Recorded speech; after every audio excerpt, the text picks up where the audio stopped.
So in preparation for our cabbage, which I'm going to steam at some stage, maybe later tonight, just going to harvest some of this thyme from our herb garden, which is looking really nice.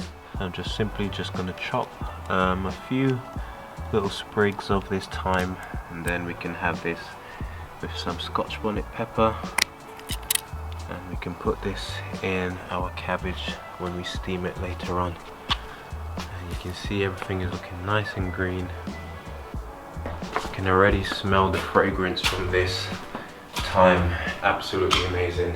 So today guys, I'm going to be doing some freshly steamed cabbage, homegrown of course. This is our first cabbage harvest. We were absolutely attacked by some caterpillars, but nonetheless we managed to salvage a head of this cabbage. So later on guys, I'm going to be slicing this cabbage finely before seasoning it with some tomatoes, some carrots, and steaming it on low heat, vegan style guys, completely plant-based. Of course, we won't be forgetting to add a Scotch bonnet pepper to this bad boy, and that will be us meal prepping for one of our evenings meal. You know, when you got a young family, you've got to make sure that you plan ahead, and so yeah, looking forward to this. Now I've decided to add some mushrooms to this dish because we absolutely love having some mushrooms. Now these are some normal white mushrooms, but they've been in the fridge for a little while, so they're not looking so great. So this is what they looked like before, and now this is what they look like now. Now Sophia is a really good cook, and she showed me a tip on how to use mushroom that don't seem particularly fresh, that's been sitting in the fridge for a little while. And all you have to do is this little trick.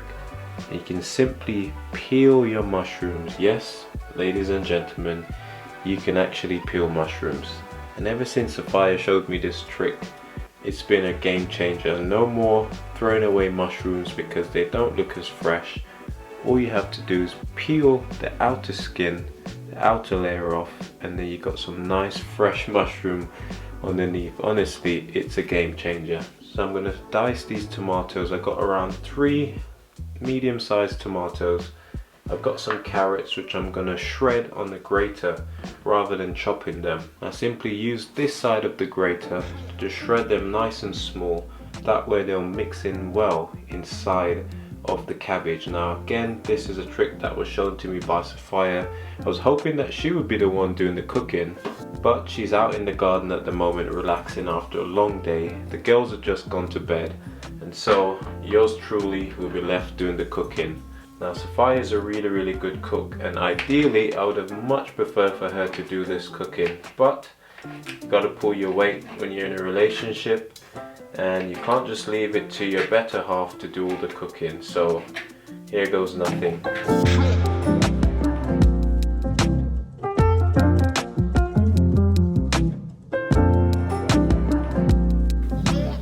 Now I absolutely love this little serrated knife because it slices through any vegetables, especially tomatoes when they're really soft.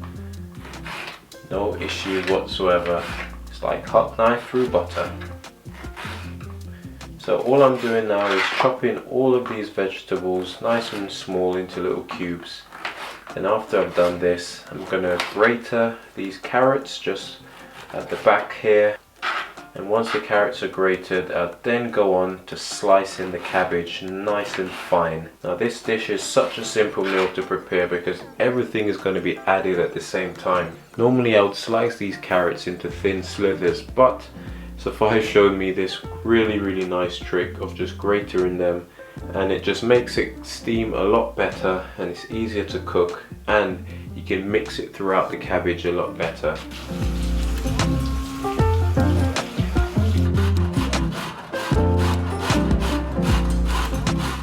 Okay guys, there you have it, nice and easy, some shredded carrot which we'll be adding to our dish for our steamed cabbage. I'm just going to move on now guys to get my cabbage head prepared fresh from the garden. Didn't even want to put this in the fridge or anything, I just wanted to prepare it as soon as we harvested it. After all, it is my first kinda successful cabbage which we've grown from scratch. If you haven't seen the video of how I harvested this guys, do check out the link above. This was the only one that I was able to harvest as the caterpillars were trying to eat all of my cabbages. So yeah, I figured we'll at least have one meal out of what we try to grow this season.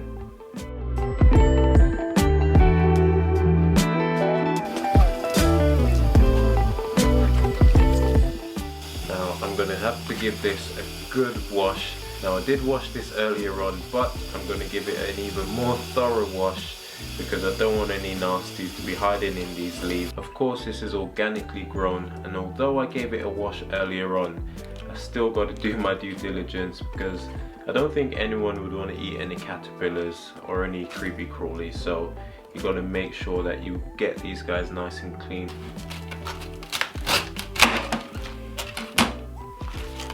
Ooh, that is a proper cabbage, guys. What do you think?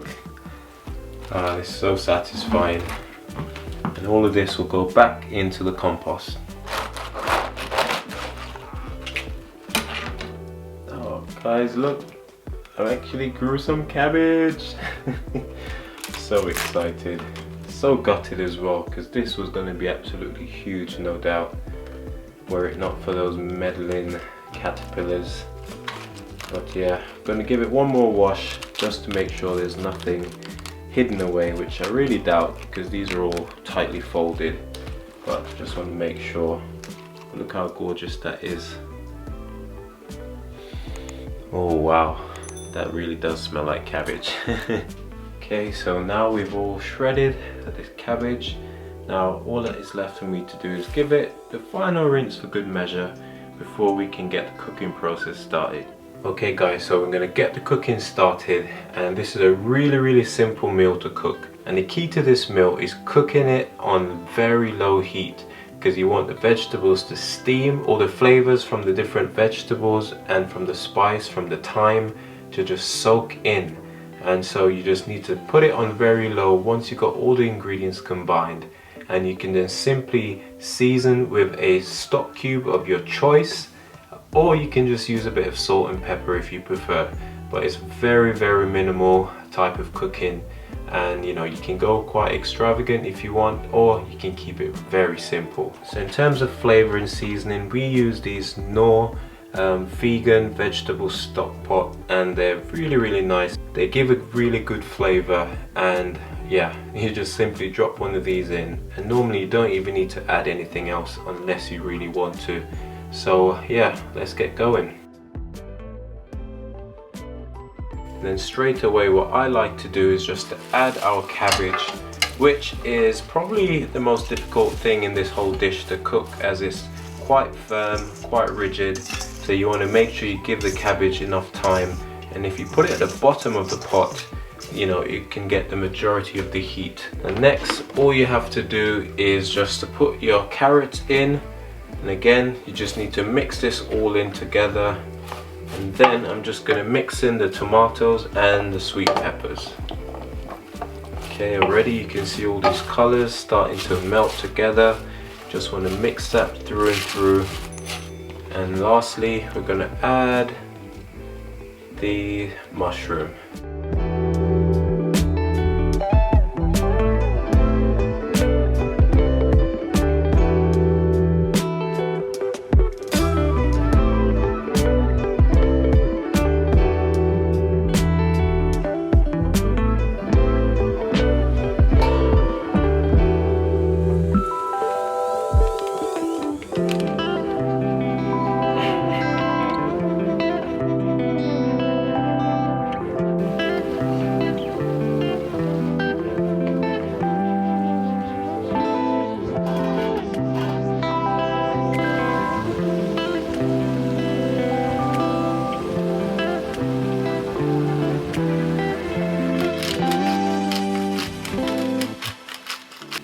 Just gonna let this cool now, and then we can put it in our container. We can store it in the fridge, and this will make a great side dish to our meals going forward for the rest of this week.